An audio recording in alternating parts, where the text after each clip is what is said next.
reputation of the opponent. Does this one carry a little more heat to it on Sunday? No, listen, it's another game. Obviously, difficult game in the sense that they're obviously a very good team with good individuals. So that doesn't change from our point of view in terms of going into Sunday looking to try and get 3 points.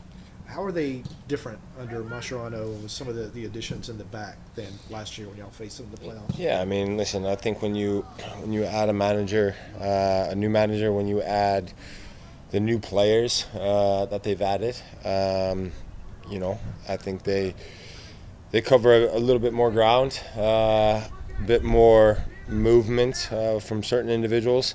But at the end of the day, right, it's the quality of their guys that can unlock a game with one pass, with one move, with one play. And so you have to make sure that you're aware of where guys are at all times. There was some, frustration from you guys and from Ronnie to the media after the last game, talking about just the way that the game kind of went. I guess, for lack of a better word, the way that the heads kind of went in the second half, trying to force the issue. Did that message kind of resonate with the team this week, and do you feel like there was progress made in that sense? You talked about the straight football being played. Yeah. I mean, listen, I think it's in those moments.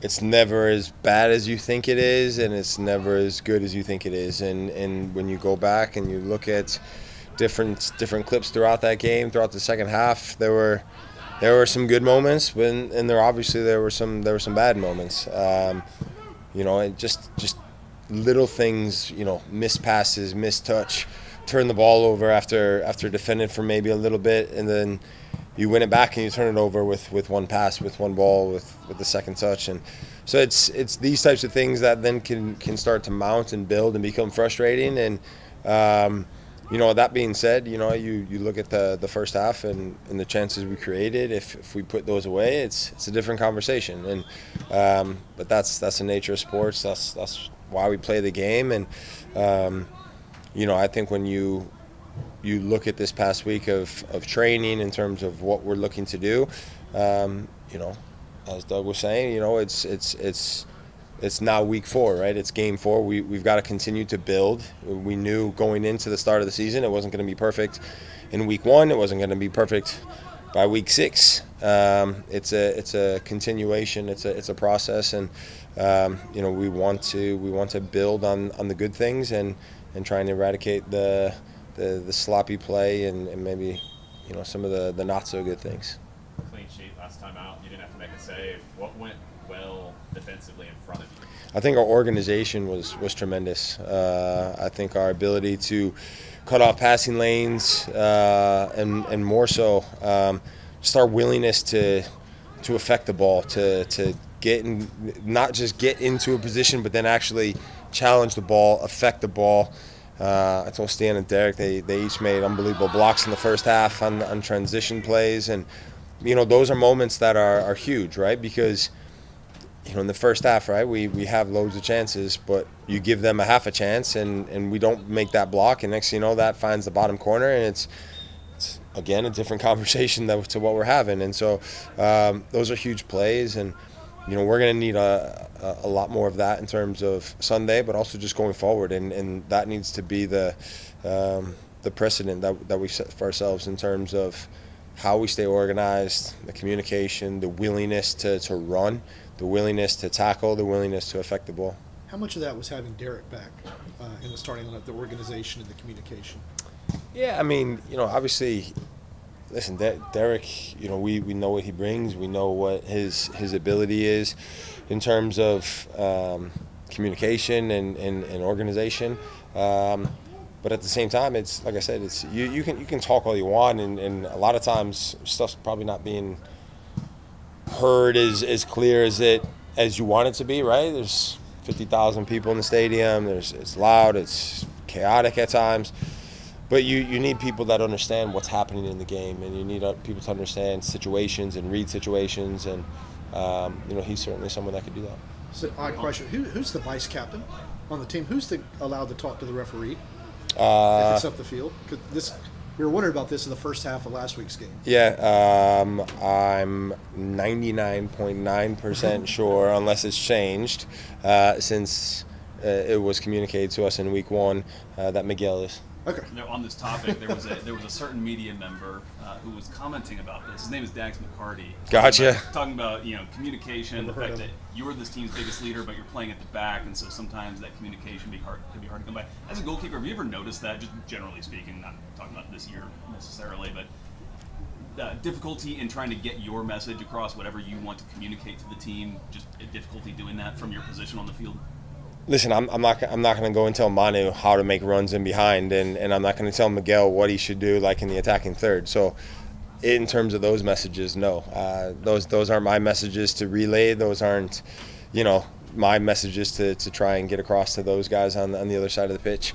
I think when you talk about goalkeepers in general, and whether they're captains or just leaders in general, I've always said it comes with the position, comes with the territory. To be a successful goalkeeper, you've got to have that ability to communicate in a good way that gets through to everybody. And so for one guy, it might be me putting my arm around him. For another guy, it might be absolutely getting into him and cussing him out and kind of lighting a fire under their butt and saying, hey, like, this isn't good enough, we got to do more. And everyone's different. But in terms of getting messages from back to front, it's not about me trying to tell those guys, hey, we got to do this or do that. It's a collective when we're on the field. For Brooks being back here, especially training with the team and getting ready for Sunday, what does he bring both offensively and defensively? Yeah, I mean, listen, I think when you look at Brooks, obviously his work rate is tremendous. His ability to get up and down the pitch, first and foremost, he's obviously a defender and somebody that is willing and able to close the ball down and defend how he needs to defend, and then on top of that, he's got a really good right foot in terms of delivering crosses and being able to transition and help us transition from back to front. And so, someone that offers qualities on both sides of the ball. We've talked a lot about that width and how it helps the attack. How does it help you in terms of distribution to have more width from the fullbacks? Yeah, I think when you look at, I'm sure you guys have heard, the manager speak in terms of how we want to play and just different ideas he's trying to instill in us. When you have the width, it allows for more space to open in the middle. When you have the width, it allows for us to make their wingers defend, their attacking players track back and work on the defensive side of the ball and hopefully tire them out a little bit. But it creates space. And as a goalkeeper, when you have the ball, knowing that whether it's a ball in the air, whether it's a ball at his feet, he can deal with it and help us transition. Brad, after the game on Saturday, Ronnie touched on the need for there to be more leaders on the field that can help kind of keep the mentality and the performance going throughout the second half.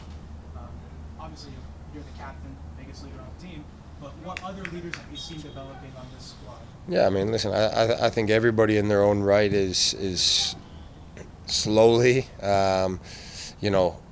taking on a bit more. I don't think it's one or two guys. I think it needs to be a collective effort from all of us. It needs to be. It's not everyone just shouting and yelling this, yelling that. One player is going to lead by example. Somebody else might be communicating verbally. Another might be communicating from a supporting role. So, I mean, there's different ways to lead, right? And there's different ways. I think what he's talking about is the ability that when the game gets a little bit chaotic, when the game, we start to lose control of the game at different spells, to understand that the other team is entitled to have the ball, and in those moments, we've all got to try and be on the same page as much as possible in terms of whether we're pressing, we're not pressing, whether we're in a low block, mid block, all these buzzwords that are now floated around the football world. And so, we want guys to continue to push themselves, to communicate more, to lead more, but it's not just one or two guys, it's a collective. Do you want to see Messi play on Sunday? We're going to face the 11 players that they put out and whatever players they bring on off the bench. Good answer. Thanks, Brad. Good, guys. Thanks, guys. Appreciate it.